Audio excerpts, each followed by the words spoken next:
ಓಂ ಶ್ರೀ ಗುರು ಬಸವಲಿಂಗಾಯ ನಮಃ. ಮೊನ್ನೆ ಬೀದರ್ ಜಿಲ್ಲೆಯ ಬಾಡಗಿ ಕ್ರಾಸ್ ಹತ್ತಿರ ಮಹಾಮಾನವತಾವಾದಿ, ಈ ಜಗದ ಬೆಳಕು, ವಚನಗಳ ಗಾರುಡಿಗ, ಭಕ್ತಿ ಭಂಡಾರಿ ವಿಶ್ವಗುರು ಬಸವಣ್ಣನವರ ಪುತ್ಥಳಿಯನ್ನ ಅವಮಾನಗೊಳಿಸಿದ್ದನ್ನ ಭೂಮಿ ಬಸವ ಕಲ್ಯಾಣದಲ್ಲಿ ಮಾನ್ಯ ತಹಶೀಲ್ದಾರರು ಅವರು ಒಂದು 2 ಸ್ವಲ್ಪ ಕೊಡಕ್ಕೆ ಅವಕಾಶ ತಹಶೀಲ್ದಾರ್ ಗುರು ತಹಶೀಲ್ದಾರ್ ಅಲ್ಲೇ ಹಾಕೋದು ಚೇರ್ಸಿ ಆ ಕಡೆ ಒಂದು 2 ಚೇರ್. ವಿಶ್ವಗುರು ಬಸವಣ್ಣನವರ ಈ ನೆಲದಲ್ಲಿ ಸಮಸ್ತ ಬಸವ ಕಲ್ಯಾಣದ ಎಲ್ಲ ಹಿರಿಯರು, ವಿಶೇಷವಾಗಿ ಬಸವೇಶ್ವರ ದೇವಸ್ಥಾನ ಪಂಚ ಕಮಿಟಿ, ವಿಶ್ವಸ್ತ ಸಮಿತಿ,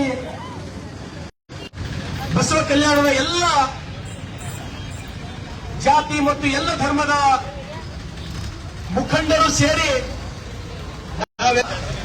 ಈ ನೆಲದಿಂದ ಸಮಸ್ತ ಬಸವ ಭಕ್ತರ ಪರವಾಗಿ ಈ ನೆಲದ ವಿಶೇಷವಾಗಿ ಬಸವ ಕಲ್ಯಾಣದ ಶಾಸಕನಾಗಿ ತೀವ್ರವಾಗಿ ಬಂಧುಗಳೇ, ಬಹುತೇಕ ವಿಶ್ವಗುರು ಬಸವಣ್ಣನವರ ಪುತ್ಥಳಿಯನ್ನ ಅವಮಾನ ಮಾಡತಕ್ಕಂಥದ್ದು ಅದು ಬರೀ ಬಸವಣ್ಣನವರಿಗೆ ಅವಮಾನ ಮಾಡದಂಗಲ್ಲ, ಅದು ಮಾನವೀಯತೆಯ ಅವಮಾನ, ಸಂಸ್ಕೃತಿಗೆ ಅವಮಾನ ಮಾಡತಕ್ಕಂಥದ್ದು.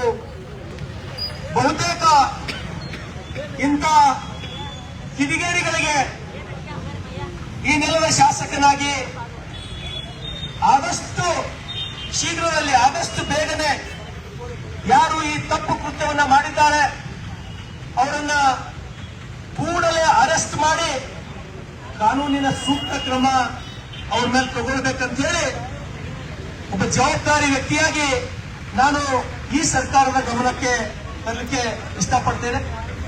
ಹಾಗೂ ಎಲ್ಲೆಲ್ಲಿ ಮಹಾನ್ ಪುರುಷರ ಪುತ್ಥಳಿಗಳಿವೆಯೋ ಅವುಗಳಿಗೆ ಸರ್ಕಾರ ಸೂಕ್ತ ಸರ್ಕಾರ ಗಮನ ಹರಿಸಬೇಕಂತ ಹೇಳಿ ನಾನು ಸರ್ಕಾರಕ್ಕೆ ವಿನಂತಿಯನ್ನು ಮಾಡ್ತೇನೆ.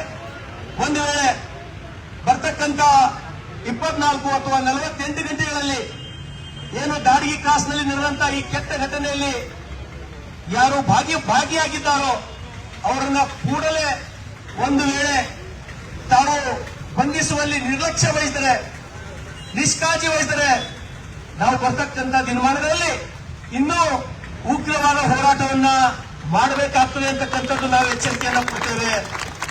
ವಿಶೇಷವಾಗಿ ಬಹಳಷ್ಟು ಮಹಾಪುರುಷರಿಗೆ ಅವಮಾನ ಆದಾಗ, ಮಹಾಪುರುಷರ ಪುತ್ಥಳಿಗಳಿಗೆ ಅವಮಾನ ಆಗಿದ್ದು ಇವತ್ತೇನು ಮೊದಲನೇದಲ್ಲ, ನಾವು ಬಹಳಷ್ಟು ಸಲ ನೋಡ್ತೀವಿ. ವಿಶೇಷವಾಗಿ ವಿಶ್ವಗುರು ಬಸವಣ್ಣನವರಿಗೆ ಅವಮಾನ ಮಾಡಿದಾಗ ಇವತ್ತು ನಾವು ಬಸವ ಭಕ್ತರು ಯಾವ ರೀತಿ ಪ್ರತಿಭಟನೆಯನ್ನ ಮಾಡ್ತಾ ಇದ್ದೀವಿ ಅಂದ್ರೆ, ಯಾರಿಗೂ ಕೂಡ ಒಬ್ಬ ಆಟೋ ಪ್ಯಾಸೆಂಜರ್ಗೂ ಕೂಡ ಇವತ್ತು ನಮ್ಮ ಪ್ರತಿಭಟನೆಯಿಂದ ಯಾರಿಗೂ ತಕ್ಲೀಫ್ ಆಗ್ತಾ ಇಲ್ಲ. ನಾವು ಹೇಳ್ತೀವಿ ಯಾವ ರೀತಿ ಹೋರಾಟ ಮಾಡ್ತಾರೆ ಅಂತಕ್ಕಂಥದ್ದು. ಅಂದ್ರ ಬಸವ ಭಕ್ತರನ್ನು ಶಾಂತಿ ಪ್ರಿಯರು ಹಾಗಂತೇಳಿ ನಾವೇನು ಹೇಳಿಗಳಲ್ಲ, ಅವಶ್ಯಕತೆ ಬಂದ್ರ ನಾವು ಎದಕ್ಕೆ ಗಮನಕ್ಕೆ ನಾನು ತರಲಿಕ್ಕೆ ಇಷ್ಟಪಡ್ತೇನೆ.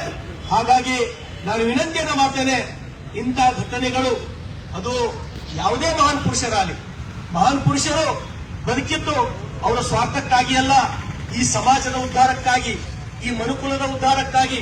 ಹಾಗಾಗಿ ಇಂಥ ಕೆಟ್ಟ ಘಟನೆಗಳು ಈ ನೆಲದಲ್ಲಿ, ವಿಶೇಷವಾಗಿ ವಿಶ್ವಗುರು ಬಸವಣ್ಣನವರ ನೆಲದಲ್ಲಿ ಮತ್ತೆಂದು ಮರುಕಳಿಸದೇ ಇರಲಿ ಅಂತ ಹೇಳಿ ನಾನು ಸರ್ಕಾರ ಎಚ್ಚರ ವಹಿಸಲಿ, ಆದಷ್ಟು ಕೂಡಲೇ ಸೂಕ್ತ ಕ್ರಮ ಕೈಗೊಳ್ಳಿ ಅಂತ ಹೇಳಿ ನಾನು ವಿನಂತಿಯನ್ನು ಮಾಡ್ತೇನೆ.